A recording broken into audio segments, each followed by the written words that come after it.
ماخذ یہ سبق پڑھ رہے ہیں، اور ہم نے آپ کو بتایا کہ تاریخ کے 3 طرح کے ماخذات ہوتے ہیں۔ ایک تو مادی ماخذ ہوتے ہیں، دوسرا تحریری ماخذ ہوتے ہیں، اور تیسرا جو ہے زبانی ماخذ ہوتے ہیں۔ اس میں ہم مادی ماخذ پڑھ رہے ہیں۔ مادی ماخذ میں کیا چیزیں شامل ہوتی ہیں؟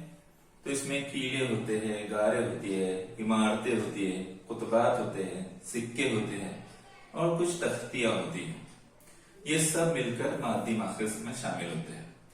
یہ جو مادی ماخذ ہوتے ہیں جیسے کیلے، کتبے، غارے، سکے وغیرہ، تو ان کے اوپر تحقیق کی جاتی ہے، اور تحقیق کرنے کے بعد اس بات کا پتہ چلتا ہے کہ یہ کس زمانے کی ہے، اس زمانے کے لوگوں کا کیا مزاج تھا، کیسے وہ اپنے مکانات بناتے تھے، کس طرح کے ان کے رہن سہن تھے، ان کا تہوار کیسے ہوتے تھے، ان کے کھیل کس طرح کے ہوتے تھے، مزاج کیسے تھے، اور زمانے کے مختلف چیزوں کا اس سے اندازہ ہوتا ہے۔